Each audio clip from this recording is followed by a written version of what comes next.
ये मेरा एक स्टार्टअप है जिसका नाम है सर्वडो। ये बेसिकली जोमेटो और स्विगी का क्लोन टाइप से है, जिसमें जैसे जोमेटो स्विगी फूड डिलीवरी करता है वैसे ही हम लोग फूड डिलीवरी करवा रहे हैं, जो कि सहरसा में 24/7 सर्विस हम लोगों को प्रोवाइड कर रहे हैं। और हम लोग का है कि ऑल ओवर मतलब बिहार में जितने भी स्टेट है उसमें हम लोग बहुत जल्दी आ रहे हैं। क्या नाम है इसका? सर्वडो। सर्वडो। यस। कहाँ से आए आप लोग? हम लोग गवर्नमेंट प्रोडक्ट सहरसा। आप देख रहे हैं केवल सच।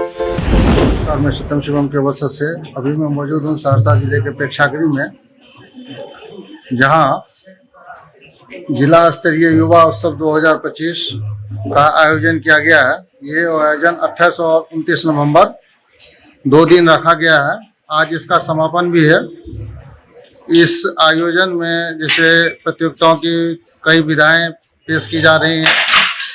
समूह लोक नृत्य है, समूह लोकगीत है, कहानी लेखन है, कविता लेखन है, चित्रकला है, वक्तृत्व है, विज्ञान मेला है।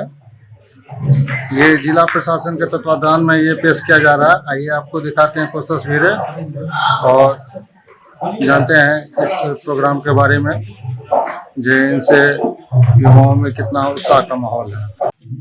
इस प्रोग्राम में आए हुए हैं यस सर। अब सर जिला स्तरीय सहरसा विज्ञान मेला में आए हुए हैं। जिला युवा उत्सव विज्ञान मेला। कौन से प्रोडक्ट लेके आए हुए हैं? सर हमारा प्रोडक्ट है sir extreme weather surveillance system. ये जो है हमारा एक मल्टी सेंसर कैमरा सिस्टम है जो कि किसी भी वेदर कंडीशन में काम कर सकता है। जैसे कि हम देखते हैं कि एनएसजी के कमांडोज जो होते हैं वो जब भी किसी मिशन पे जाते हैं तो वहाँ पे एक्सट्रीम वेदर हमें देखने को मिलता है। वहाँ पे फॉग हो सकता है, हेज हो सकता है, स्नो होता है, हैवी रेन होता है। तो उस टाइप के कंडीशन में जो है आज के टाइम पे जो कैमराज अवेलेबल है वो अच्छी तरीके से वर्क नहीं करते हैं। तो उसी प्रॉब्लम को सॉल्व करने के लिए हम लोगों ने ये सर्विलेंस सिस्टम बनाया है जो कि मल्टीपल सेंसर के फ्यूजन से काम करता है।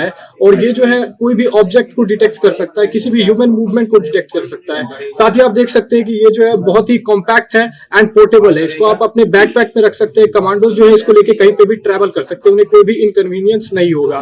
तो इसके लिए इसके अंदर जो है हम लोगों ने आप देख सकते हैं कि यहाँ पे अलग अलग टाइप के सेंसर्स लगाए हुए हैं एंड साथ ही यहाँ पे RGB कैमरा है और इसके अंदर जेटसन नैनो हमारा प्रोसेसर है। सर यहाँ आप ब्लूप्रिंट देख सकते हैं। यहाँ पे ब्लूप्रिंट है जिसमें सेंसर्स है, सेंसर हमारे जूम है और फिर थर्मल कैमरास भी है जो कि टेम्परेचर डिटेक्ट करेगा और फिर एक लीडार भी यूज करेंगे जो कि रेंज को हमारा बढ़ा देता है। 3 से 4 किलोमीटर हमारा रेंज शो करेगा। फिर एक जेटसन नैनो प्रोसेसिंग है, ठीक है ना, जो कि इसमें सारा प्रोसेस करता है।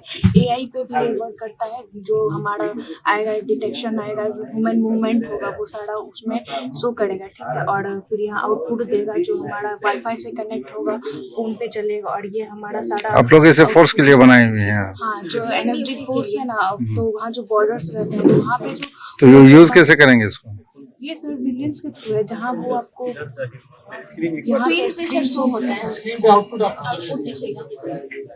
सर ये जो है हमारा जो भी ह्यूमन मूवमेंट हो रहा है उसको डिटेक्ट करके यहाँ पे स्क्रीन पे शो कर रहा है। कितना ह्यूमन बॉडी काउंट हो रहा है वो सारा चीज डिटेक्ट करेगा। AI एल्गोरिथम से जो प्रोग्रामिंग हम लोग सेटअप किया है उसके लाइक इसमें जो सेंसर्स लगे हुए हैं, जैसे हम लोग स्मोक सेंसर लगाए हुए हैं एंड अल्ट्रासोनिक सेंसर, जिससे जो भी डिटेक्ट हुआ उसका क्या डिस्टेंस है उसको मेजर करके बता देगा। उसका जो कोऑर्डिनेट्स होगा, कहाँ पे क्या लोकेशन है, वो सारा चीज इसमें बता सकेगा।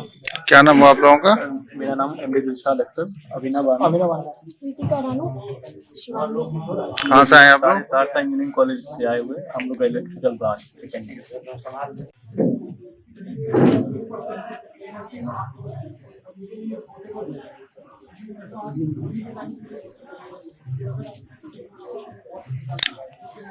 क्या नाम हुआ? केशव करते हैं। कहाँ से आए हैं? RM college sir. कौन से प्रोडक्ट यहाँ लेके पेश हुए सर हैं? हम यहाँ पे लाइट के जो फेनोमेनन्स होते हैं उस फेनोमेनन को दिखा रहे हैं। यहाँ पे जो कंसेप्ट लाइट कोई बहुत ही रहस्यमय चीज होता है कि जैसे लाइट डुअल नेचर शो करता है, पार्टिकल नेचर, वेव नेचर दोनों शो करता है। कहीं लाइट स्ट्रेट लाइन में जाती है, कहीं लाइट बेंड हो जाती है स्पेस में। इन सब चीज़ों को हम यहाँ पे डिमोन्स्ट्रेट करके दिखाएंगे कैसा होता है लाइट का फेनोमेनन को डिमोन्स्ट्रेट। यहाँ क्या नाम बताया अपना? केशव कार्तिकेय। कहाँ से? RM कॉलेज सहरसा से। आने वाले टाइम में बहुत सारे अभी भी देख रहे हैं, प्रेजेंट टाइम में भी इलेक्ट्रिक व्हीकल का चलन बहुत चल रहा है क्योंकि ये इको फ्रेंडली है। बहुत सारे लोग पॉल्यूशन कम करता है, तो सबसे बड़ा प्रॉब्लम होता क्या है आजकल के टाइम में जो लोगों का है कि अगर किन्हीं के पास ईवी है तो उनको प्लगिंग की समस्या आती है, वो चार्ज करके निकलना पड़ता है, या फिर अगर देखें कहीं बाहर जा रहे हैं डिस्चार्ज होगा तो घर पे आके चार्ज करना है। तो हम लोग को एक पार्किंग एरिया टाइप का बना रहे हैं, वो किसी कहीं भी हो सकता है, होटल से रेस्टोरेंट या फिर हमारे ट्रेन रेलवे स्टेशन के बगल में भी है पार्किंग एरिया। इसमें है कि हम लोग वायरलेस चार्जिंग का कॉन्सेप्ट लाए हैं। वायरलेस चार्जिंग कैसे होगा, हम लोगों ने कॉइलिंग किया हुआ है। कॉइलिंग किया हुआ है ना, तो हम लोग ग्राउंड में एक जो है ट्रांसमीटर कॉइल किया हुआ है और व्हीकल में रिसीवर कॉइल किया हुआ है, रिसीविंग कॉइल, जिससे होता है क्या ईएमएफ इंड्यूस होता है और फ्राइडेज लॉ के अकॉर्डिंग अगर किसी भी मैग्नेटिक फील्ड चारों साइड जो ईएमएफ इंड्यूस होता है तो वो करंट वो उत्पन्न करता है। करंट उत्पन्न करता है तो व्हीकल एब्जॉर्ब करता है। जैसे मान लीजिए अभी मेरा व्हीकल बाहर है, व्हीकल इस एरिया में आएगा जहाँ पे कॉइलिंग किया हुआ है, एरिया में ये इंडिकेट कर रहा है आपका व्हीकल चार्ज हो रहा है। अब इसको इलेक्ट्रिसिटी मिलेगा तो उसके लिए हम सोलर पैनल का यूज किया हुआ है। सोलर पैनल का यूज से होगा क्या, पावर कंजम्पशन जो है बिजली का खपत वो भी कम हो जाएगा। तो इस तरह से ये इको फ्रेंडली भी हो जाता है। अगर मानिए इसमें लोग की अगर कोई किसी लोग को प्लग इन करने नहीं आया, उस प्रेजेंट टाइम पे कोई लोग नहीं रह पाते प्लग इन करने के लिए उस चीज को, तो है कि आप अपना व्हीकल लेके जाइए बस सर्टेन एरिया में जहाँ पे कॉइलिंग किया हुआ है वो आपको इंडिकेट किया रहेगा, जो वहाँ पे कॉइलिंग किया हुआ है आप वहाँ जाइए, आपका व्हीकल ऑटोमेटिक चार्ज हो जाएगा। और किस स्पीड से चार्ज हो रहा है वो आपके फोन पे सारा डिटेल आपको बताता रहेगा। और अगर आपका जो चार्ज हो जाता है तो आपके फोन पे मैसेज गिर जाएगा, आपका जितना भी बिलिंग होगा वो सारे मैसेज आपको गिर जाएंगे, आप उसको पे करके कहीं भी निकल सकते हैं। इससे होगा क्या, टाइम कंजम्पशन भी कम हो जाएगा। मानिए बहुत सारे लोगों को अगर कोई ट्रेवल कर रहे हैं कहीं दूर तक, व्हीकल चार्ज करके निकले तो रास्ते में भी कहीं कहीं जो हो गया तो वो भी चार्ज कर सकते हैं। और प्लगिंग की समस्या है नहीं तो वायरलेस चार्जिंग भी हो जाएगी, टाइम एफिशिएंसी भी बचेगा। कहाँ से हैं आप लोग? हम लोग गवर्नमेंट पॉलिटेक्निक क्या नाम है? हर्षराज। आप ही का ग्रुप है? मेरा नाम अंकित कुमार है और मैं गवर्नमेंट पॉलिटेक्निक सहरसा से हूँ। ये मेरा एक स्टार्टअप है जिसका नाम है सर्वडो। ये बेसिकली जोमेटो और स्विगी का क्लोन टाइप से है, जिसमें जैसे जोमेटो स्विगी फूड डिलीवरी करता है वैसे ही हम लोग फूड डिलीवरी करवा रहे हैं, जो कि सहरसा में 24/7 सर्विस हम लोग प्रोवाइड कर रहे हैं। और हम लोग का है कि ऑल ओवर मतलब बिहार में जितने भी स्टेट है उसमें हम लोग बहुत जल्दी आ रहे हैं। क्या नाम है इसका? सर्वडो। सर्वडो। यस। कहाँ से आए आप लोग? हम लोग गवर्नमेंट पॉलिटेक्निक सहरसा से। प्रोजेक्ट पे जाइए। हम लोग सहरसा कॉलेज ऑफ इंजीनियरिंग के छात्र हैं। हम लोगों ने एक प्रोटोटाइप तैयार किया है कचरों से रिलेटेड। ये कचरों को हम लोग आइडेंटिफाई कर सकते हैं, अलग अलग तरह के यूजर्स में हम लोग ला सकते हैं। इसको किस तरह से यूजर्स में लाना है, कैसे आइडेंटिफाई करना है, उससे रिलेटेड ये हमारा प्रोजेक्ट है। दिखाइए। ये रहा हमारा प्रोजेक्ट है सर। इसमें सर हमारे यहाँ पे बेसिक सर काम है, पहला तो है आइडेंटिफाई करना कचरों को। जो हम लोगों ने कचरा जो फेंका है हमारे यहाँ, हमारे जो प्रॉब्लम आता है कचरों को फेंकते हैं तो कभी भी कोई भी बिन में चला जाता है तो पता नहीं चलता कि किस डब्बा में कौन सा कचरा कहाँ होता है। तो उसको आइडेंटिफाई करने के लिए हम लोगों ने ये बनाया है कि यदि एक में ही बार बार फेंका जाए तो वो भी कोई दिक्कत नहीं होगा, वो आइडेंटिफाई करेगा और अलग अलग बिन में सेपरेट करके अपने पास रख लेगा। फिर जब ये फुल हो जाता है तो हमारे नगर निगम के जो संचालक होते हैं या फिर के जो मैनेजर होते हैं उनके पास एक नोटिफिकेशन जाएगा कि इस जगह का ये पूरा फुल हो चुका है, आप इसको खाली कर लीजिए और आप इसको रिफिल करके वापस से साफ करके डाल सकते हैं। इससे रिलेटेड हमारा एक प्रोजेक्ट है सर। ये नोटिफिकेशन कैसे जाएंगे? नोटिफिकेशन से यहाँ पे अलग अलग तरह के मॉड्यूल्स लगे हुए हैं, क्योंकि मॉड्यूल हमारा हेल्प करते हैं। जैसे कि आप सर आजकल यूज करते होंगे साउंड बॉक्स, अभी पेटीएम में हाल फिलहाल ही आया हुआ है। आप जैसे कि देख पाते हैं कि पेमेंट करते वो एक साउंड के थ्रू हमें इन्फॉर्म कर दे रहता है सर। उस तरह के हम लोग इसके ऊपर रिसर्च कर रहे हैं कि वो बता सके कि हमारा जो है ये चीज नोटिफाई हम कैसे कर सकते हैं चीजों को। नाम बताइए। आयुष कुमार सर। कहाँ से हैं? हम तो सहरसा कॉलेज ऑफ इंजीनियरिंग से आए। छाड़ो। इसी दरमियान आप पूछते हैं क्या इसके लिए ऐप चाहिए उन लोगों को, जो मान लिया आप ऐप पर सूचना जाए यहाँ से? सर हमें एप्लीकेशन से रिलेटेड ही काम करना है तो एप्लीकेशन भी बनाया जा सकता है, और नॉर्मल यदि हमारे पास स्मार्टफोन नहीं है, कीपैड फोन है तो वो भी हम लोग यूज कर सकते हैं उसमें, तो कोई इसमें दिक्कत नहीं आएगी। गवर्नमेंट पॉलिटेक्निक कॉलेज सहरसा यह एक क्रॉप रोबोट है जो एक कृषि आधारित रोबोट है, जिसका यूज हम जैसे कृषि खेती में कीटनाशक छिड़काव करने के लिए या खाद पहुंचाने के लिए या फसल को काटने के लिए उसमें हम इसका यूज करेंगे। इससे इसका यह एक ऑटोमेटिक सिस्टम है जिसका यूज हम करके किसान को कम करना पड़े, उसके लिए इसका हम यूज करेंगे खेतों में।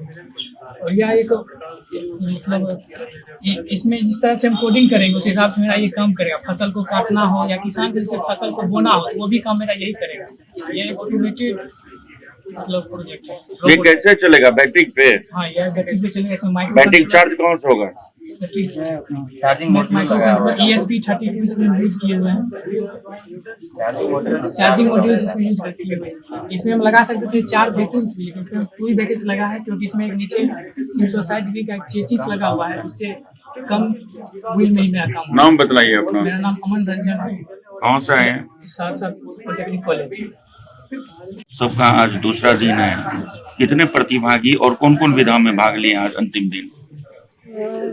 जी, आज युवा महोत्सव का दूसरा दिन है और आज भी कुछ विधाओं की प्रस्तुतियां यहाँ पे हो रही है, जैसे कि लोकगीत, लोक नृत्य और इसके अलावा पेंटिंग की प्रतियोगिता हो रही है। साइंस मेला एग्जीबिशन का यहाँ पे प्रदर्शनी लगाया जा रहा है। तो ये सब प्रतियोगिताएं आज आयोजित की जा रही है। और आवेदन की बात करें तो 150 प्लस आवेदन हमारे जिले से आए और सभी प्रतिभागियों ने बढ़ चढ़कर इस युवा महोत्सव में हिस्सा लिया है।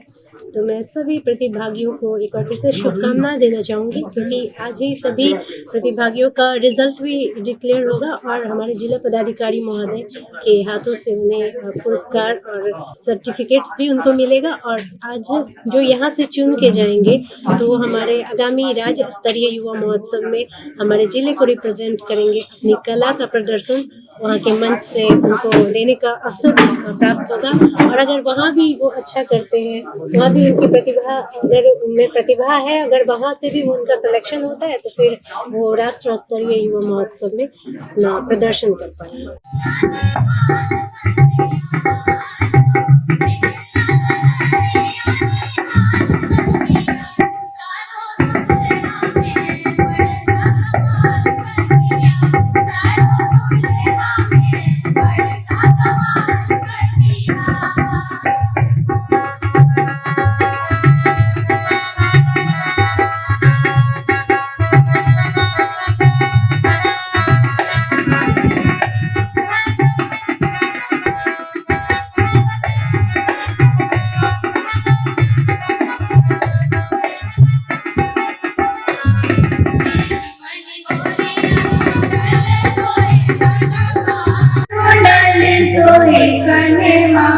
कारी कारी कजरा रे झूलनी नयन शीश में